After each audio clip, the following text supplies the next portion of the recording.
lang. Kasama ko po si Chiqui. Chiqui, magpasalamat muna tayo sa lahat po ng mga ibang ahensya po, aside from our mga kapatids, for using our Jerry Treñas story last night. Thank Salamat you po. for Salamat. using that. Lalo po yung mga taga-print po na talagang sumusubaybay sa ating programa para po makakuha po ng mga balita na pwede nila itanong sa mga opisyal kinabukasan. Oo, tama. Sana, minention ba yung show natin? Well, alam ko sa hataw, si Rose Novenario ay sinabi niya, pati ang mga taga-politico.com, ay sinabi rin nila. Yung mga Thank you, taga-MBM, sinabi naman yung network. Oo. So, hello. Maraming salamat mga Saka kapatid. mahal natin mga taga-Manila Bulletin din, kahit na ang partner natin ay ang Philippine Star. Philippine Star, Aurea, thank you, tsaka sa mga staff mo for always using our content. Oo, yung mga material dito. Hindi na namin pwedeng hindi pansinin at magpasalamat dahil maski po yung mga viewers namin nakapansin na rin po na kinikerry nga po ng iba, no. So sila Neng Ringgor kanina ay nagsasabi na sa kanilang mga Facebook post or comment na kasabay daw nilang nanonood ang mga reporter from other agencies, So kami po ay natutuwa. Actually hindi naman kami nagmamalaki kundi sinasabi namin nakakatuwa po and thank you sa ating mga partners sa ating larangan o sa industry. Oo, at yan naman talaga dito yung role natin, 'di ba? Is pigain. Not pigain in a negative way, pero pigain sa yung mga impormasyon, mga mahahalagang impormasyon yung aming ini-interview po dito sa aming show. Okay. So, marami kaming balita ngayon, pero syempre meron din kaming optica. Although wala si MJ yata today. I don't know kung nandito siya, pero Surprise na lang, nakikiramay na kami ngayon pa lang po sa pamilya po ni Tolites or also known as Salala, na alam niyo, naging bahay ni Salala hindi lang itong network na ito kundi pati na rin po itong studio na ito sa radio, ay naging bahay din to ni or naging kanyang tanggapan nung siya ay parte po ng ating kapatid network. So, Shalala, we will miss you and meron pong detalye binigay si MJ sa Facebook at saka sa social media natin about how to help the family. So, kung meron po kayong maitutulong ay puntahan lamang po ninyo yung mga sinabi ni MJ na mga detalye. Speaking of family and mga loved ones na naiwan ni Shalala, condolences po mula sa totoo lang. We will miss you, Shalala. Nako, napakasaya po ni Shalala kapag kausap mo lalo na. Pero anyway, we will miss you. Tama po. At saka condolences sa buong lahat po ng kaanak ni Shalala na alam natin na dahilan po kung ba siya nagtatrabaho. Yung kanyang kaanak. Okay? So anyway, wala doon si MJ pero meron kami siguro mga ibibigay sa inyong impormasyon mamaya. For sure. Okay? So, eto naman. Kailangan natin formally i-open ang ating show. Susubukan po namin ni Chiqui na ikabisa kung ano po itong aming opening na ito. Pero bawat balita ay may iba't ibang mukha, iba't ibang angulo. Paano nga ba matutuntun ang totoo? Kaya ating himayin ang mga issue sa bansa. Dito sa 1PH, ako si Chiqui Vergel. Dito bawal ang fake news. Dito tayo sa totoo lang. Kami po ang 1PH teleservisyo para sa Pilipino. Ako po si Jove Francisco. Nakatuto kayo ngayon sa 1PH pero nasa Signal Channel 1 po yan kung subscriber kayo ng Signal. Pero kung hindi naman po ay nasa Facebook at YouTube po kami na live stream so pwede po nyo puntahan yung account na 1PH. Nandun po kami. At saka nakakarry din kami sa Radyo 5 of course. Live din po kami ngayon sa Facebook at YouTube channel. Mag-komento, mag-like at mag-share po kayo mga kapatid. Nakapanood din kami via Signal Play app. Simple lang. Mag-register lang ng libreng account sa www.signalplay.com. At kagaya ng sinabi ni Jove kanina, napapakinggan rin po kami sa Radyo 5 92.3 News FM. Good evening sa mga nagdadrive, mga nagluluto, nagbabantay ng kanilang mga anak, pero nakikinig pa rin sa amin. Yan mga kapatid, good evening po. Good evening sa inyong lahat. 6:30 hanggang 7:30 po ang inyong programang Sa Totoo Lang. Lunes po yan hanggang Biyernes. Ako, tutok po kayo kahit na pa weekend na tayo kasi hump day ngayon, Yes! Sure po kami na meron po kayo mapupulot ng mga medyo okay na mga detalye sa mga politiko na invite namin sa mga susunod na araw. Exciting. Okay? Pero before tayo mag-politics, puntahan po muna natin yung pinaka-importanting issue ngayong araw na to. Well, buong taon na actually naman importanteng issue ang COVID pero may mga developments po na kailangan ninyong malaman.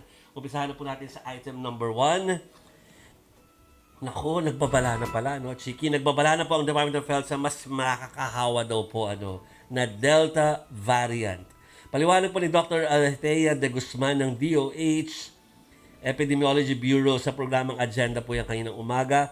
posibleng makahawa ang isang Delta variant infected patient ng hanggang 8 tao. Kumpara po yan sa original na variant na nadiskubre sa Wuhan, China na hanggang 2 lamang ang pwede pong madamay. Umapila ang DOH na mas bantayan pa ang border ng bansa para hindi magkaroon ng community transmission itong Delta variant. Sa ngayon po, na-detect ang Delta variant sa 17 kaso po dito sa ating bansa. But wait, there's more mga kapatid. Ako Sadly, naman. hindi po ito natatapos sa issue na nagbabantay tayo doon sa variant na yon. Dahil meron pa tayo isang dapat bantayan. Na-detect po ng mga health expert naman ang panibago namang variant mula rin po sa India. Tinatawag po nila itong Delta Plus. So, Diyos ko, para itong NCR Plus. Tapos may 8. Parang Huwag naman sana lumevel may up plus yung 8 pa. Delta. No? Pero plus po ito. Delta Plus ang tawag nila at isa po ito o iba pa ito sa naunang Delta variant na kumakalat nga po sa samples ng halos 2 dosenang kaso sa 3 state doon sa India. Ang babala po nila, posibleng mas mabilis pa itong makahawa pero sa ngayon, kailangan pa raw na pag-aralan yung Delta Plus variant.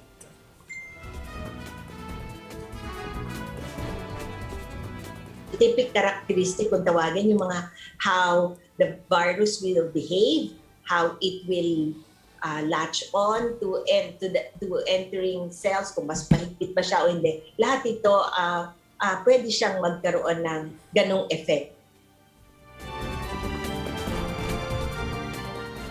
Before we say the cases, Chiqui, gusto natin sabihin na yun nga po, merong bagong variant Delta Plus, ano po.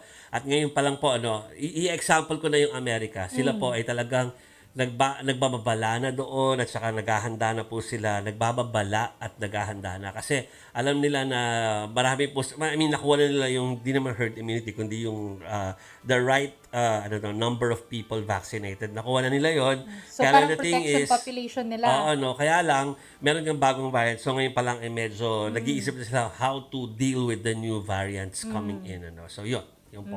Population Sana tayo protection rin. pala, baliktad. Sana tayo rin. Oo, ayan. Mga kapatid, ito sa minention ni Jove kanina ay pumunta na po tayo sa ating mga statistics sa COVID, no? Bumaba sa 49,862 ang active cases ng COVID-19 sa bansa base sa pinakahuling ulat ng Department of Health. Nakapagtala ngayong araw ng 4,353 na bagong kaso ng COVID-19. Kaya naman, ang total cases natin nasa 1,372,232.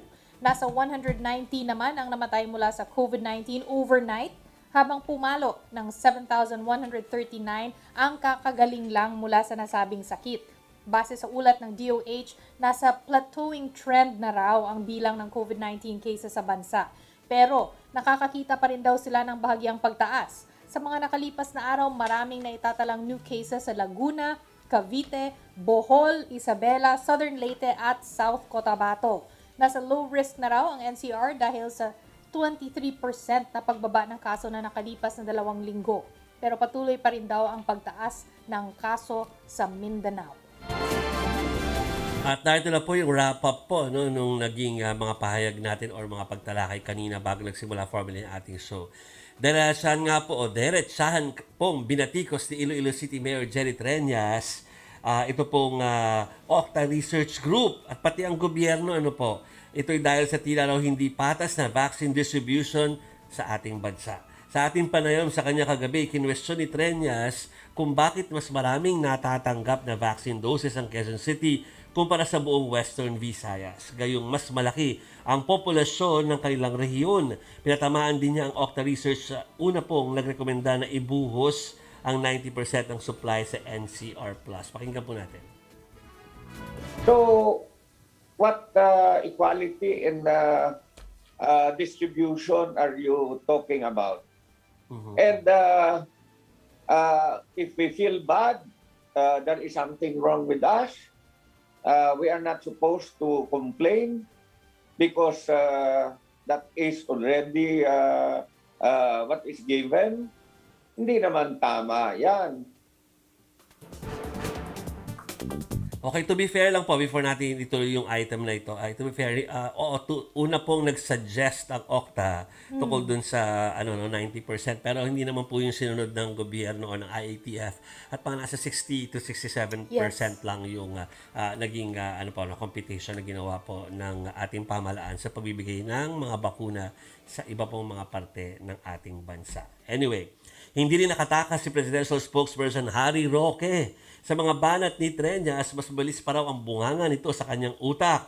Hindi rin daw nakatulong ang sinasabing paninisi ng Presidential Spokesperson laban sa kapwa niya, Ilonggo. Pero ayon kay Roque, kanina po ay nag-react na po siya dito. No? Paglalambing lang daw ito ni Treñas at friends pa rin naman daw sila.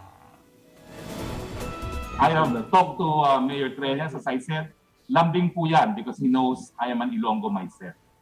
But that is something that I have to say to everyone. Siguro po nakakairita, but it's the truth. Okay naman na peace-peace pala sila. Oo, okay naman sila mag-handle, 'di ba? Sa kanilang Okay naman. Ang fear ko kasi kagabi, 'di ba, nung pagkatapos ng program, sabi ko naku, baka mag-react ng hindi maganda si Harry Roque, no. Pero maganda naman ang kanyang mga naging pahayag. Hindi na niya ginawang issue. Tsaka okay din naman kasi dati nga sila magkaibigan daw. Dati, hindi ko alam ngayon. Kasi ang sinabi ni Mayor Jerry, dati sila magkaibigan. Hindi ko alam kung hanggang ngayon pa. Pero all's well. Kumbaga, guys, kanina before po mag-start ang programa namin ay pinadalan ko po yung producer namin ng screen grab nung habang nanonood ako ng OBP. Grabe rin naman yung hospital or ICU situation sa marami pong lugar outside Metro Manila at number 1 nga doon ng Iloilo, no. Pinakita ko yung screen grab kanina. So we understand where Mayor Jerry Treñas is coming dahil alam natin kung saan galing yung hugot niya, no. So kung lambingan ito, parang sana seryosohin din naman yung panawagan. Oo. 'Di ba? Very understandable kasi kung sino naman ang they're gonna point their fingers at him kasi siya yung mayor, 'di ba? Yes. So siya yung mababash. Okay. Eto na, alam ko nandiyan na kanina pa si Father Nick at natatawa-tawa daw sa mga items na binabasa natin. So, i-welcome na natin siya para makakuha tayo ng kanila po reaksyon tungkol sa marami pa mga issue. Makakasama mo si Father Nick Austriaco ng OCTA Research Group. Good evening, Father. Good evening po. Thank you for having me on your show this evening. Good evening. Oo, nako. Bunganga. Pinag-uusapan namin before tayo magsimula. Pero tayo, okay na na exchange at paggamit ng bunganga ang gagawin natin ngayon, Father. At unahin lang po muna natin yung fear ng mga tao dito sa Delta variant. Nako, baka po meron kayong pwedeng masabi sa ating mga nanay o mga tatay na pauwi naman. Yung mga nanay na naghahanda ng dinner at sa mga tatay na pauwi ngayon, ay sa kanila pong concern tungkol dito sa Delta variant at Delta Plus. Kakabasa lang natin kanina. So, it is scary to hear about the Delta and the Delta Plus variants. But I want to reassure the Filipino people that there is no evidence yet that the Delta variant and the Delta Plus variant are in community transmission in the Philippines. Yes. And the reason for that is because the quarantine protocols here in the Philippines have been very good over the last month and a half, which is why, for example, I have gone on the news and really tried to re-emphasize the importance of the 10-day quarantine, because I know in our country we are debating whether or not we have to shorten the quarantine. I now understand this, reading the news this morning, that the province of Cebu has agreed with the IATF. And the reason for this is that the 10-day quarantine is 99.7% effective at preventing the arrival of that variant.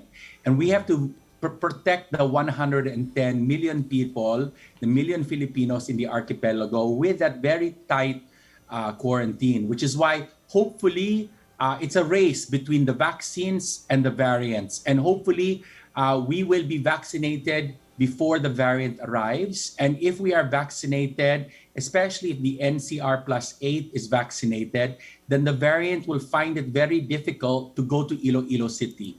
So to respond to the mayor, the mayor is rightfully frustrated and and troubled and challenged by the current surge that he is facing, and not only him, but other people, other communities in Mindanao.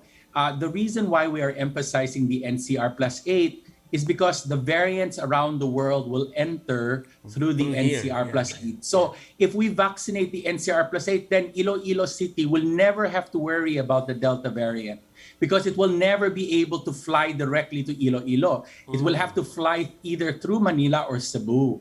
This is why they're trying very hard to protect Iloilo and Zamboanga by focusing on the NCR plus 8. Yeah, oo. Hindi na, I think magandang point na ng Father Nick na parang there's science or at least there's really sound reason why meron ding buhos kahit na medyo sinasabing unfair dito sa mga urban cities.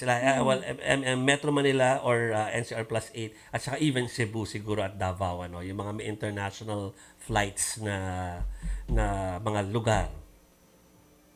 Exactly, because you see, if we are able to attain population protection or containment in these cities, if the Delta variant arrives, it will not be able to pass through the COVID shield that we are going to set up. It's a COVID wall around the NCR plus 8. So this is the reason why I want to emphasize that protecting the NCR plus 8 is protecting the entire Philippines because the variants always enter in the NCR plus 8. There has never really been a variant that arrived in Iloilo because there are no flights, you see. Yeah. So Yeah. this is why we have to try to understand the logic and the science behind the NCR plus 8 strategy. Yeah. So I think yun ang magandang paliwanag, Father Nick, or meron pa kayong dagdag doon sa naging parang tampo ni Mayor Treñas about yung original suggestion na hindi naman nasunod yung 90 plus naging 67 na lang yata About doon sa sinabi. 70%, right? Exactly.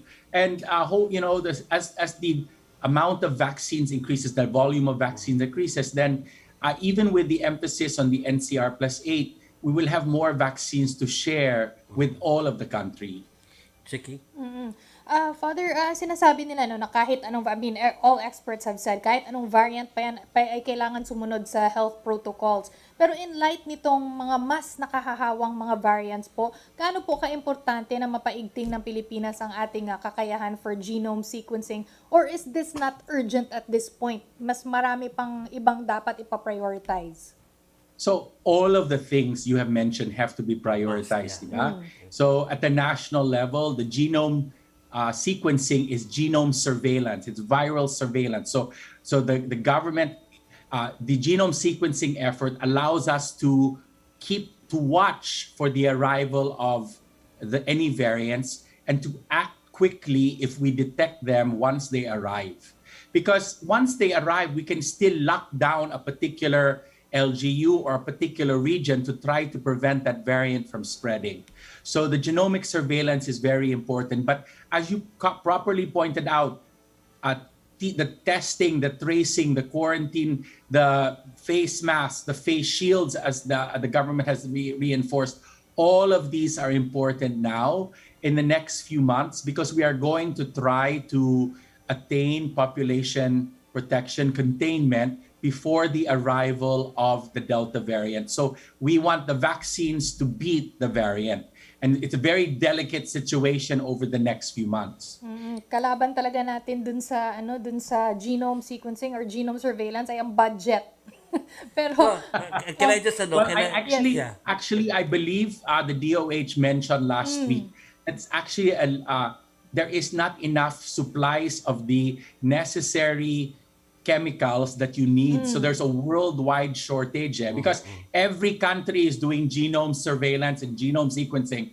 So there was a shortage. So I think as long as the country is able to acquire the necessary kits for the genome sequencing, we will be fine. Okay. So, yun na nga. At panagdag ko lang, Father Nick, for the information ng mga nanonood. Baka hindi kasi nila napanood din the Chiefs when they interviewed yung mga hepe namin na interview nila ang genome center natin, yung head na si Dr. Saloma yata. Tama, baka mali ako ng name. Pero yun, na-interview po nila. At sinasabi nga nila na aside from yung surveillance na ginagawa nila para mabantayan yung pumapasok dito na variant, ay meron din silang pwedeng gawing study pero wala silang funds. So, nananawagan sila sa private sector na yung mga efficacy ng mga existing natin na mga bakuna dito laban dun sa mga variant na pumapasok.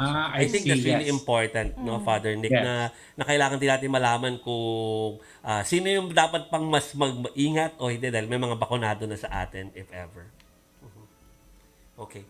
Any follow-up, Chiqui? Yes, actually, dun sa, meron kasi akong kaibigan, Father, sa UK, no? Ang sinasabi niya, sa base sa kanyang mga research, ay yung mga bakunado daw, sila daw yung talagang nakakaligtas dito sa COVID-19, no matter what variant. At ang karamihan daw talaga sa namamatay ay yung mga hindi bakunado. Now, of course, that's always the goal, no? Or layunin ng bakuna.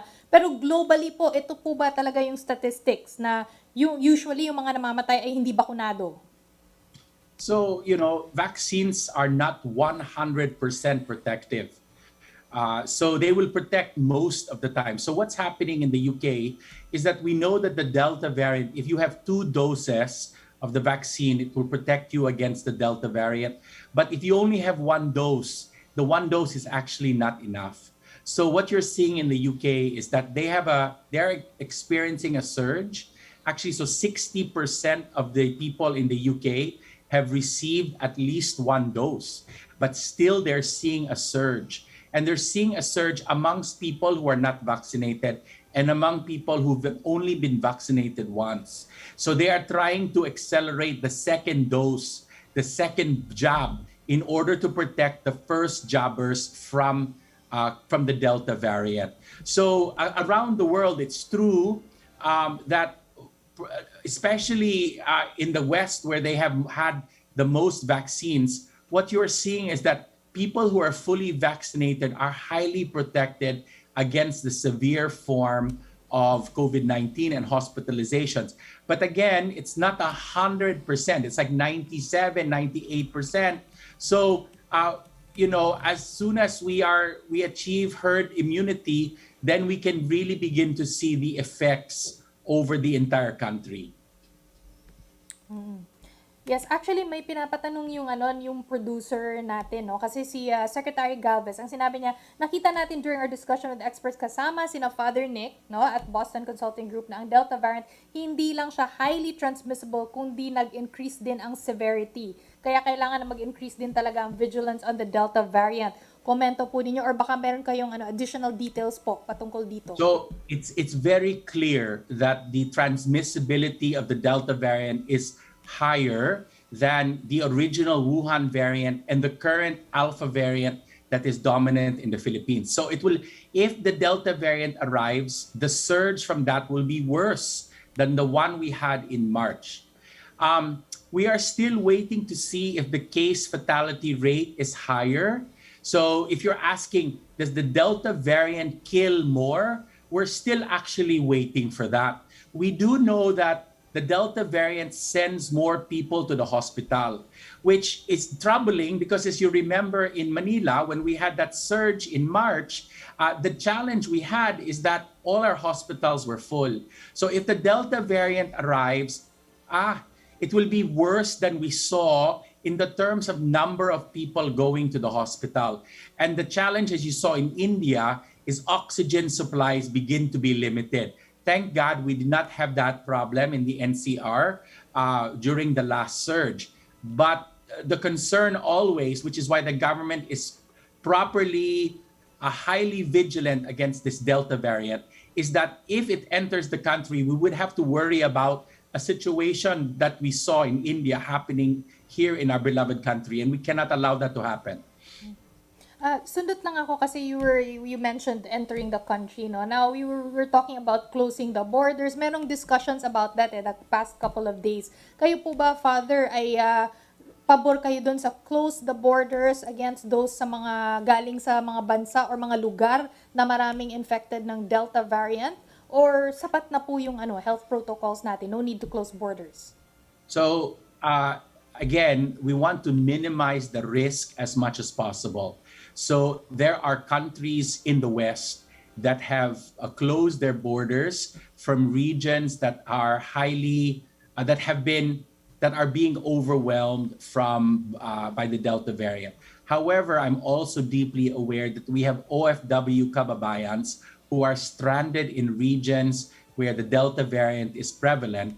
And as long as the government ensures that they will follow the strictest protocols for quarantine to prevent the Delta variant from entering community transmission, then I think we will be able to accommodate them and welcome them home. But we will have to have a very strict quarantine to make sure that if they are carrying the Delta variant, we will find it and we will catch it before it enters the country itself. Father Nick, kanina no, before mag-start yung ating program, ay meron pong pumasok na balita from the Senate na si Senate President Tito Soto filed this intent na magkaroon ng investigation in aid of legislation tungkol po sa paggamit nitong aming suot-suot ni Chiqui ngayon na face shield so gustong malaman ng Senado kapag natuloy po or matutuloy naman yon dahil Senate President din nagsabi imbestiga sila kung ano yung mga datos talaga linking this yung efficacy nito panlaban sa pandemya or sa COVID. So, I welcome any scientific investigation on the basis of our quarantine and our pandemic management control. From what I understand, the limited literature, the limited science that has been done on face shields talk about a 9 to 10% further protection against transmission and infection.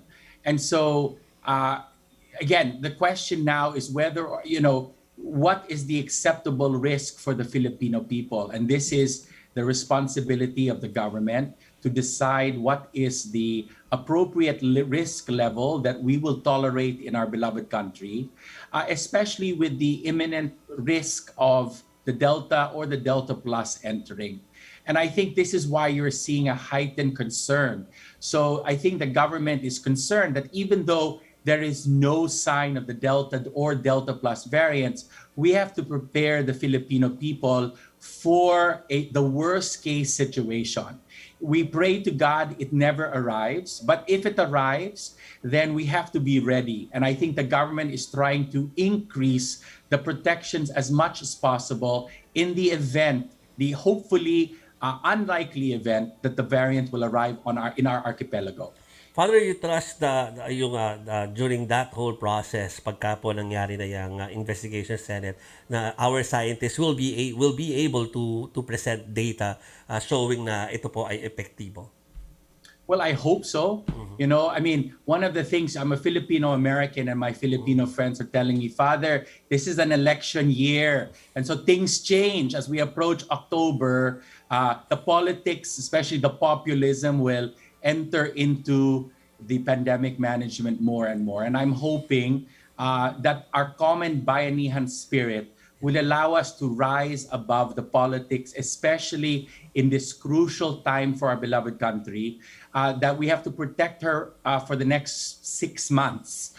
And hopefully the politics will, our politicians, their love for their country and for their fellow kababayans will be higher than their desire to be better or to look better than the politician next to them. So I hope that the love of country is stronger than love of politics.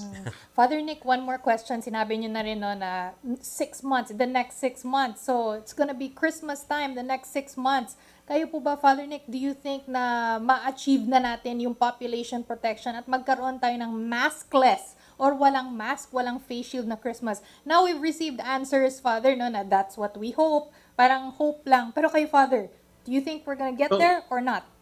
So right now, with the jab rates in the NCR plus 8, it is incredibly hopeful that the NCR plus 8 will reach containment, population protection, and maybe herd immunity by Christmas. So this is not that the whole country will do that. We simply do not have enough vaccines for the entire country. But as I mentioned at the beginning of your program, since the NCR plus 8 is the source of the new variants and is the engine that is driving the pandemic, if we are able to kill and starve the virus in the heart of the country, we will indirectly protect Christmas. We have to wait for. In the UK, they have 60% vaccinated, and of course, I will have to say we have to pray hard as well that the Lord will protect the Philippines. Okay, with that, maraming salamat, Father Nicanor Austriaco ng OCTA Research Group. Thanks, Father. Thank you so much. Good night and God bless you. Maraming you. salamat po. Sabihin ko sana magbabasa ako ng komento pero parang wala tayo sa Facebook. Is this for real? Oo nga. Yung sa akin din, wala. Sayang. Pero Okay. nakita ko kanina si Neng Ringor, nandyan na. Si Jam Tracy Arcega, nandyan na rin. What do you mean? So, sabihin meron tayo kaninang feed pero ngayon wala nang Kanina, nakita ko siya. Oo. So, feed. Okay, what's ayan. happening? Go lang Okay. mga kapatid. Pero patuloy nyo lang po yung mga komento nyo. Baka mamaya ay makikita na po namin dito sa 1PH Facebook page. Okay, himayin pa po natin ang laman ng mga balita sa pagbalik po yan ng Sa Totoo Lang.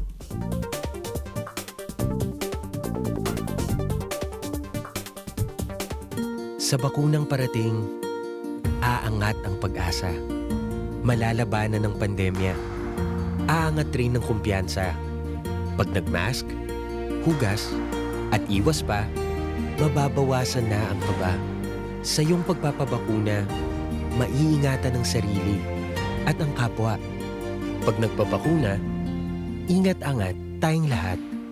Ingat-angat, bakuna lahat. Siguradong unli ang kulitan at strong kapatiran ang hatid sa inyo ng mga bida natin sa bahay. Meet the Kasamba Gangs! The Kasambahays! Tuwing Sabado, 6 p.m. sa TV5. Ngayong pandemya, mas maraming kapatid natin ang nangangailangan ng ligtas na dugo. Kaya naman, samahan niyo ang Alagang Kapatid Foundation at DOH Calabarzon sa voluntary blood donation activities ngayong buwan ng Hunyo. June 11, 2021, Mendez Covered Court, Mendez, Cavite. June 12, Los Baños Multipurpose Evacuation Center, Barangay Baybayin, Los Baños, Laguna. June 12, Barangay Sampaloc Covered Court, Tanay, Rizal. June 14, Camp Karingal, Quezon City Police District. June 17, Camp General Malvar, Batangas City. June 18, General Trias Convention Center, General Trias, Cavite. June 22, Iglesia ni Cristo Local ng Gumaca, Quezon. June 23, Hotel Sogo, Cubao, Aurora, Quezon City. June 25, 2021, Tanggulan Arena, Barangay Batong Daling, Kawit, Cavite. Let's all donate blood and save lives. Give blood and keep the world beating. See you, kapatid! Alagang kapatid.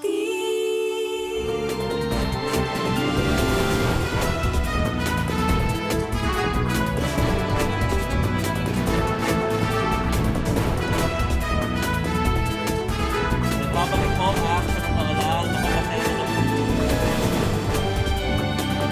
papanood doon, ano? Well, nagsasabi na papanood doon nila pero we can't even reach it. Reach that link, ano. So we'll see po. Pasensya na. Dapat by this time nakapagbasa na tayo ng mga komento at mga pabati sa ating mga viewers. Okay, so tuloy-tuloy lang po tayo sa ating balitaan. Aminado po ang vaccine expert panel head po na si Dr. Nina Gloriani na kinabahan siya doon sa plano po sana pagtatanggal ng face shields sa mga pampublikong lugar.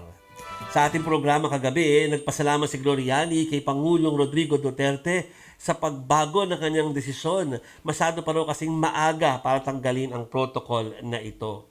Bukod po dito sa dumarami pong kaso ng ibang variant ng COVID-19 dito sa ating bansa. Kailangan muna raw pataasin ang bilang ng nababakunahan kontra COVID-19. Pakinggan po natin. Salamat naman po at nagbago yung deklarasyon kasi medyo nag-worry kami nung una narinig namin na ito pwede nang tanggalin. Yeah. Hindi po pwede yon. It's premature to do that.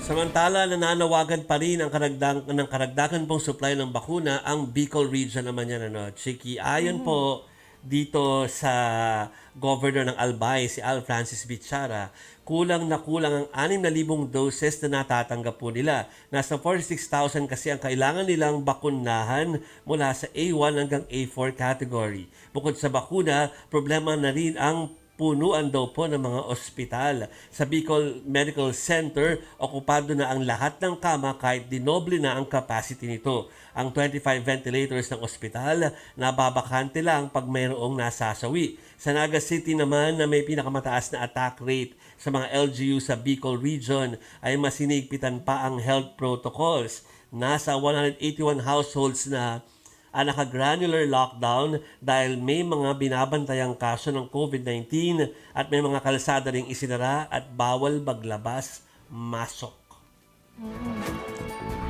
Mga medical groups nga, Jove, sa dun sa Bicol ay nananawagan na sana daw ECQ.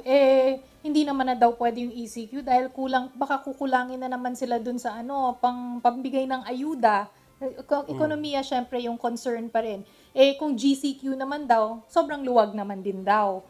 Isa pa sa mga problema nila, mga kapatid, ay yung delay daw sa mga resulta ng RT-PCR test. So, meron nga eksperto na nagsabi na baka pwede na nilang gawin yung si Dr. Benjamin Ko, sinabi niya, use also yung antigen test kits, yung rapid antigen test kits, along with the RT-PCR. Kasi naman daw, pag may outbreak, useful naman ito lalo na pag may mga sintomas yung mga tao. Grabe yung nangyayari sa Bicol region po ngayon. Dahil pati healthcare workers, kinukulang sila dahil syempre infected din yung mga healthcare workers, mga kapatid. So prayers din for Bicol, prayers and tulong. Mas maganda tulong na practical para sa Bicol. Ayan. Okay. So, okay na ulit yung FB daw natin. Okay, good. Actually, Arvic, pa-check naman kung okay din yung YouTube natin para pwede lumipat ang mga kababayan natin at kung hindi nila makita ang ating Facebook live stream ngayong araw na to. Pasensya na mga kapatid, kailangan po namin kayong bigyan ng kasi baka iniisip nyo nasaan yung programa. Pero tuloy lang po kami dito sa 1PH at saka sa Radyo 5. Pero kung kailangan nyo po kaming hanapin, ay okay naman daw po kami sa YouTube kung sakaling may problema sa Facebook. Ha, mga kapatid, kung gusto nyo mag-komento doon sa YouTube namin, babasahin namin ang ni Chiqui. Ha? Yes. So mga kapatid, kita-kits tayo sa ating comment section. Punta naman tayo NCR, Chiqui. Mas dumadami daw po ang nababakunahang residente sa iba't ibang lugar, lungsod sa rehiyon. Nangunguna sa vaccination turnout, ito pong Quezon City. Kahapon nga, nagtala ang lungsod ng record high na 43,000 doses na na-administer sa isang araw lang po yan. Mahigit 680,000 na ang nababakunahan ng QC. Ito ang unang LG na lumagpas na 250,000 vaccinees. Nakapagtala rin ng Maynila ng record high na 35,572 na nabakunahan sa isang araw po yan. Ito ay matapos silang ibalik yung walk-in system late in the afternoon yesterday. Sa Mandaluyong naman, nasa 178,063 na po ang nababakunahan nilang residente. Pfizer daw ang ibinibigay nila sa mga pre-registered sa Mandavax. Habang Sinovac naman o Sinovac ang binabakuna para sa mga walk-in. Umabot naman sa 322,706 ang mga nakatanggap na ng vaccine dose sa Caloocan habang pumalo na sa 81,275 ang nabakunahan sa Navotas City. Cities or LGUs outside Metro Manila. We're also, kinakamusta naman namin kayo lagi at saka pinaparating namin sa mga opisyal kung meron po kayong ibang mga request. In fact, tomorrow, LGU from South naman ang makakausap natin. So, alamin natin kung ano yung COVID situation doon, ha? Okay. Talagang may teaser. Blind item. Blind item talaga. Ayaw mo ba ng pa-clue dyan? Medyo cheesy naman kung bibigay ko yung clue.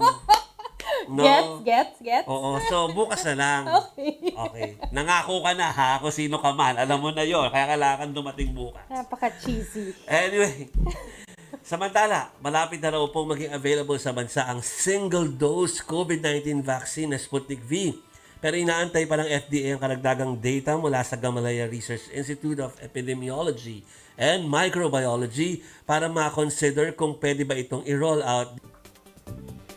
Hi, good evening. Produced Sputnik V. Well, oo, kasi very similar vaccines itong itong si Sputnik, si Janssen, tsaka yung yung AstraZeneca, mga adenoviral vector vaccines ito. At katulad nung Janssen, nag-decide sila na i-register yung product nila as a single dose. So ngayon inaaral din ng Sputnik kung maaari din nilang i-register yung kanilang bakuna as a single dose vaccine. At mukhang tinatapos lang nila yung mga clinical trials nila. At within the month daw, magkakaroon sila ng enough data to apply for an EUA for the single dose na variant ng bakuna nila. Okay, so we'll be waiting for developments dyan, Doc Eric, Sir Eric, kung ito'y darating at kung ito ay pwede na natin gamitin dito sa ating bansa. Pero ang concern ngayon ng marami, Sir Eric, ay yung Delta at saka Delta Plus na variants po. Lahat ng tao, pinakita namin yung datos kayo at least dito sa Metro Manila, tumataas talaga yung interest sa mga tao na magpabakuna, no. Pero how effective sila ngayon na merong ganitong mga bagong developments sa variants? Oo, no, well, talaga unang-una, the good news is wala pa naman yung Delta variant dito sa atin sa community, no. Yung 17 cases na na-detect, mga naharang lahat yan na sa mga incoming returning Filipinos at nagumaling sila bago sila nakauwi. Kaya talagang importante yung border control natin. Yung mga bakuna kasi na ginagamit natin, of course we have to remember, dinevelop ito, wala pa namang Delta variant. Dinevelop ito using the original COVID-19 virus. Siyempre yung virus na yun talaga yung kinikilala niya. Kaya yung alam nating efficacy rate ay doon sa original virus. As the virus mutates, nagkakaroon ng small changes dun sa virus, kaya nagkakaroon ng konting pagbabago din, no, yung efficacy tsaka yung immunogenicity ng bakuna. Doon sa mga napag-aralan na ng mga bakuna against the Delta virus na pinag-aralan sa UK, katulad ng Pfizer tsaka yung AstraZeneca, nakita naman na effective pa rin yung bakuna kontra sa Delta variant. Mas bumababa lang ng kaunti as compared to the original virus, no? So, halimbawa from 94% bumababa to 89% yung sa Pfizer, yung sa AstraZeneca naman from 70% parang bumababa siya to 58-59%. So, useful pa rin naman. Boss, bababa lang ng konti ang efficacy, and may ongoing studies din naman yung ibang bakuna katulad ng Moderna, ng Janssen, yan mga Sinovac, kumukuha rin sila ng data. And we expect na magiging ganun din naman yung trend. There might be a diminishing efficacy but it doesn't go down naman to zero. So may protection pa rin na naibibigay ito na importante pa rin para sa atin na mga mamamayan. At saka kung mas marami pa rin tayong mabakunahan, mas malaki pa rin yung nagiging protective effect niya. Not just individually but to the whole community. Naku, teka muna. Papaalala ko lang yung interview natin kay Dr. Nina Gloriani kagabi. Sinasabi niya na meron pa rin, still it protects us from yung severe at saka yung hospitalization. Tama ba, Chiqui? Oo. Yes. Doon sa kahit na bumababa ng konti yung efficacy niya sa all illness, no? Ibig sabihin meron maarong magkaroon ng COVID, pero karamihan pa rin, parang halos near 100% pa rin, 95 to 100% pa rin ang protection against severe disease and death. So importante pa rin yun, no, na kahit na meron sa ating magkaroon ng COVID after mabakunahan, pero hindi grabe at saka hindi siya nakamamatay. Kanina, Sir Eric, na-mention nyo na yung Sputnik V ay same technology lang naman as Janssen, which was designed originally for 1 dose lang. Yung Sputnik V designed originally for 2 doses. So, pwede lang po bang ganun-ganun na lang na parang magbago na, sige, okay na pala 1 dose kahit designed talaga siya for 2 doses? Kaya nga kailangan pa rin tapakita nila yung clinical trial kung ano yung efficacy niya na talagang 1 dose lang ang binigay. Katulad ng sa Janssen, talagang nag-design sila ng clinical trial na 1 dose lang ang ibinigay. Tapos yun yung nakita natin na ang efficacy niya is about 70%, no, to mga mid-70s to 80.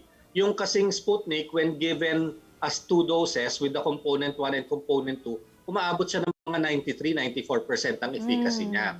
So ang expect din natin kung nagpa-approve sila ng single dose, probably hindi siya aabot ng 94%. No? It's probably in the 70s to 80%. Kaya lang, kasi basta naman more than 50%, acceptable naman sa WHO standards on for a vaccine. No?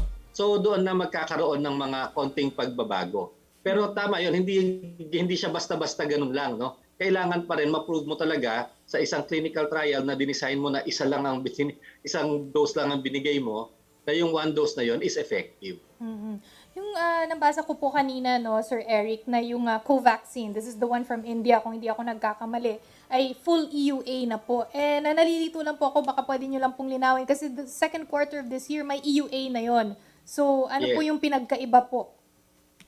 Dati kasi meron sila conditional EUA, na kumpleto na nila yung requirements nila, tapos yung yung ang kulang na lang nila yung certificate of good manufacturing practice. Kasi nakapasa na sila sa inspection, kaya lang hindi pa nila nakukuha yung certificate nila, no, ng good manufacturing practice. So sabi namin, okay, approve na yan, pero bago kayo mag-import, kailangan may submit nyo muna yung certificate na talagang pasado na kayo do sa GMP inspection. And last week, na-submit na nila, nakuha na nila yung certificate na yon. So, pwede na silang mag-import at pwede nang magamit. Ay, balikan ko lang po bago ko makalimutan yung Sputnik V, kasi merong mga nakapagpabakuna na ng Sputnik V. Ang pagitan dapat nun sa first and second dose ay 21 days. Magkakaroon nga daw ng delay sa shipment ng Sputnik V dito sa ating bansa. Alam po ba natin kung gaano katagal yung maximum po na pagitan, number of days po ng first and second Na dose pwedeng ma-delay. ng Sputnik V? Well, usually naman yung delay, hindi naman siya problem kasi talagang nade-delay naman minsan ang second dose. Nagkasakit ka on the day ng vaccine mo or nagbiyahe ka, and then pagbalik mo, binibigay natin yung vaccine. Yung mga trials kasi ngayon, sinubok sila doon sa pinaka-short na time na pwedeng ibigay, na magiging maganda pa rin ang effect niya kasi nga nagmamadali tayo dahil may epidemic, no? May pandemic. Kaya short yung parang minimum time, yung i-register nila sa atin. Pero like in a similar vaccine, yung AstraZeneca, napag-alaman nila na yung 4 weeks na design nung una, mas maganda pala ang effect niya kung 12 weeks mo ibibigay, no? The longer the time interval. Oo, kaya yung AstraZeneca, nung by the time mag-apply sila ng EUA sa atin, kapag first dose ka na, medyo na-delay ka, hindi na negate yung unang dose mo, no? So yung second dose mo, hindi naman. Oo, lalo na kung ma-prove mo na yung wide range na yon effective pa rin yung vaccine. In the case of Gamaleya, itong Sputnik, nag-apply sila kahapon sa amin ng amendment or the other day ng amendment to widen the interval gap between the first and the second, no? So from 3 weeks nagpapa-amend sila na yung second dose can be given up to 90 days, no, or 12 weeks after. At may pinadala sila ng mga data to show it, pero ito yung under evaluation pa yon ngayon ng mga experts. So hindi pa ninyo iuutos na i-widen yung gap ng dalawang Sputnik V doses. Oo, tinitingnan muna nung mga experts natin na kung widen natin just to make sure na hindi nagsasuffer, no, yung efficacy nung produkto. Okay, meron lang kaming last 2 follow-up questions sa Doka. Unahin ko na po yung remdesivir. Alam natin na may mga ibang mga kawatan na talaga nagbebenta nito, yung danger of selling this outside the hospital, kung saan siya ay allowed na gamitin talaga, mukhang mas dapat na kayo nabigay ng babala dyan aside from the NBI and the authorities. Oo, totoo yan. Dahil ang remdesivir po, hindi naman pa yan registered sa Pilipinas. So naaangkat lamang yan kung merong compassionate special permit from the FDA. At yung pong minibigay namin compassionate special permit, particular po yun for each hospital, no, or each institution na nag-a-apply. Meaning, hindi po siya pwedeng ibenta sa labas, no, na minsan may makikita pa tayo sa internet na nagbebenta. So hindi po tayo sigurado kung saan nanggaling yan. Maaari pong fake yan or substandard. So it's only through the hospital or through your healthcare facility, healthcare provider, maaaring makuha ang remdesivir. Makamura man sila or mapamahal pa sila lalo at delikado pa for them. So dapat Oo, pwede kasing walang effect or makasasama pa. Yes. Last na, Sir Erica, yung tungkol naman doon sa, alam natin, kulang pa nga yung mga bakuna natin for the A1 to A5. Pero kamusta po yung study or at least yung evaluation nyo doon sa pwede na sa bata ang Pfizer? Well, sa ngayon po ang allowed natin ng sila pa lang yung nag-apply at nagbigay ng data sa atin. And our experts saw that the safety profile is good and that the benefit outweighs the risk. Ganun kasi talaga ang tingin natin every time titingin tayo ng bakuna. No? Kasi lahat naman po talaga ng bakuna merong side effects, may possible adverse events, but we only allow it if we're sure that the benefit outweighs the risk. No? Yung protection outweighs the possibility of any untoward effects. So in this case, yung Pfizer ang allowed na natin. Yeah. Ang Pfizer, kakaiba siya doon sa ibang vaccines natin kasi nung lahat ng ibang vaccines natin, ang studies nila sa 18 and above. Kaya lahat sila, ang EUA nila is for people 18 years old and above. Pero ang Pfizer, from the start, 16 and above ang ano niya, no? Ang kanyang emergency use authorization kasi hanggang 16 sinama nila sa clinical trials. Pero ngayon, naka-extend na yun ngayon to pati yung 12 years old. So, ang Pfizer ay merong emergency use authorization for children 12 years and then all people older than that. Pero kamukha nga na sinabi mo, Jove, ano rin naman yun kasi depende rin naman sa prioritization natin. Correct. Kasi healthcare workers, senior citizen, comorbids, A1, A2, A... Nasa bandang huli pa kasi talaga yung mga bata eh. Yes, so kahit na meron na siyang, pwede na siyang gamitin sa mga bata, Wala pang supply. I foresee, sa prioritization list ng DOH, nandun pa rin sa huli yung mga bata. Hindi pa naman siguro gagamitin talaga. FDA Director Eric Domingo, maraming salamat for joining us dito sa STL tonight. Thank you po. Thank you. Maraming salamat din. Okay. Sakto yung pinag-aaralan nilang 12 years old dahil sa UK daw yung Delta variant. Most affected 12 to 20 years old, yung mga kabataan daw, mga kapatid. Una muna po yung vulnerable sector o kaya yung adults. So tingnan muna natin. Okay, politika muna tayo. Pero naku, ang dami na po nagwawala. Kaya pagbigyan na natin. Kayo na pa sila nagsasabi. Hello muna kila Princess Lasomia, Nengringor, Jam Acid Arcega, Jamela Cumbao, at si Melvin Abdo, yung kayo na pa po nagmo-monitor for us si Barbie Leyba and Doc Eric Capulong. May nakikita ka pa? Yes, Leslie Villano, good evening sa atin daw. Hihingi daw sana siya ng tulong. Dun po kayo sa sa Wanted, siguro mas okay. Margarita Baclaan from Dubai. Hello. Reynaldo Basilio and Palimos ng Pag-ibig. Sabi ng Palimos ng Pag-ibig, good evening sa totoo lang, watching from Sultan Kudarat. Good evening. Okay, meron nagsasabi dito na mas effective daw ang antibiotic kaysa dun sa vaccine. Ako, hindi po totoo yan. Ako nagsasabi sa inyo yan. Pangalawa, kailangan mo pa rin naman ng reseta pagka nag-antibiotic ka. So, sasabihin pa rin ng doktor mag-reseta sa'yo, bakuna is better than the antibiotic. You can't buy that over the counter. Tama ba ako, Jove? Kasi si Jove may medical background. Ang antibiotic ay pang fight ng bacteria. Iba yung bacteria at sa virus. Magkaiba pong nilalang yan. Okay? So, ito na tayo sa politika, mga kapatid. Naku, kasi baka mamaya inom siya ng ng antibiotic. Naku, baka makasama po. Anyway, itutuloy daw ng lakas CMD ang alyansa nila sa hugpong ng pagbabago ni Davao City Mayor Sara Duterte. Surprise! Alam naman natin yan. Talaga namang nag-meeting na sila.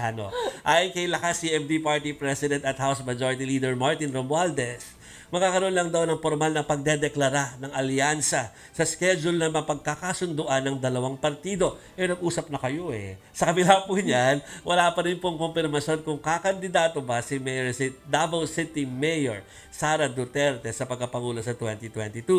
Panandaang tumakbo sa ilalim ng ticket ng hugpong si Senador Bong Revilla Jr. na kandidato po ng lakas sa 2019 senatorial race. Kayo na naghahanap tayo, RV, kung sino ang lakas. Ayan na nga, nakalimutan natin. Of course, Bong Revilla. Kudot. Okay. Ano next natin? Naku, ano na daw tayo? Si Senate President Soto, anyway, tama ba? basta yung yung mga Soto issues, alamin po ninyo yun sa ibang mga pagbabalita natin. Nasabi na po naman na yan. Tapos mamaya po, Nancy Binay sa The Chicks po, Tapos bukas po, medyo cheesy. Huwag natin pag-usapan bukas na. Okay. Eto, mga kapatid, napapanood na ang Filipino dub version ng Thai BL series na I Told Sunset About You sa Pop TV po yan, Kwento yan ng dalawang magkababata na nagkahiwalay ng landas at muling nagtagpo sa kolehiyo. Sa panayam nila sa ating hebigat na si MJ Marfori, sinabi ng dalawang bida na sina PP at Bilkin na proud silang i-promote ang series lalo na ngayong Pride Month. Gusto rin daw ng mga Thai star na maging boses para sa gender equality. Pakinggan po natin. he don't want to accept himself that he love a boy, and he feel guilty about that. This is not right. So actually, we cannot rate the value of people by the sex preference. I think we have to change the attitude of the people and address the concern of the sex equality for the LGBTQ+. There's lots of places in the world that there's no equalities, right? Equality, yes. Equalities for LGBTQ+ community. So you want to raise this point up and You want to voices. put up voices to share that every single lives in this world are equal. Ang masasabi ko lang, hindi pa ko handa kasi finale na po nila tomorrow. Ng show na yan. Ako, iyakan po kasi yung show na yan eh. So anyway, Umiyak Chiqui, ko ba talaga? nakakaiyak ka. Sabi nila, bawat episode imposible daw hindi maiyak. Totoo yun. Okay. Anyway, sayang, kulang na po tayo sa oras sa mga Roberto Galindo. Sinasabi ko na sa iyo, makinig ka sa sinasabi ko sa iyo. Mali po yung tinetext nyo tungkol sa antibiotic. Okay? Si Hernan Fabilia, Alice Loquiliano, at si Jam AC Arcega nandiyan, at saka siyempre si Mary Ann Lopez Katindig. Hello po sa inyo. Isipin mo, kota na tayo, sayang. Ito ko kay Scotty Dobson. Bukas may update kami dyan. Sayang, you know? Sayang eh. Ang sarap pag-usapan. Mamaya po. Pwede namin pag-usapan yan sa wag po panoorin. Yung wag po dito kami mamaya So please manood kayo mamaya. Okay. 8 o'clock. Welcome back. Wag po. Pero mga kapatid, eto kota na tayo sa balita. Kumota naman tayo sa quotes.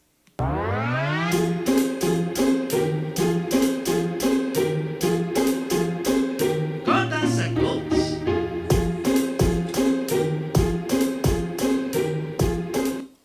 Mga kapatid, ngayong may pandemya, iba-iba tayo ng sitwasyon. Mayroong sobrang laking dagok sa buhay nila ang epekto nito at may iba namang nakakaraos pa rin. Kaya naman, palagi tayong magpakita ng kabutihan. Kung nakikita nyo po, may mga kapatid tayong nangangailangan po ng tulong, wag po kayong mag-hesitate na iabot ang inyong helping hand. Kaya tinutulungan ko to, ito si Roberto Gariando na to kasi gusto niya uminom ng antibiotic iba po yung bacteria versus virus. O yung virus nga daw, sabi ni Pangulo. Kahit po maliit na gestures, maaari pa rin malaking bagay para po tumatak sa kanilang mga puso ang inyong pagtulong. Chiqui. Sabi nga ni Glenn Campbell sa kantang Try a Little Kindness. Don't walk around the down and out. Lend a helping hand instead of doubt. And the kindness that you show every day will help someone along their way. Katulad po ng ginawa ni Jove ngayong gabi. Tinutulungan natin yon kasi naliligaw ng landas na iinom ng antibiotic. Marita Patano, hello sa inyo. At sorry po, hindi namin nabante yung mga nasa part 1 po nung aming feed kasi nagkaroon po ng problema. 7:30 na po hanggang sa muli. Ako si Jove Francisco. Mga kapatid, ako naman po si Chiqui Vergel. Wag na wag magpalinlang. Dito tayo sa Totoo Lang. Mag-mask po kayo, maghugas ng kamay, mag-physical distancing, stay negative, be positive. Kaya po natin to. Before ko sabihin yung isang line na yan, dito po ang wag po mamaya after ng OBP ha. Tsaka siyempre, the Chiefs po, Nancy Binay. Kami po ang 1PA Serbisyo para sa Pilipino.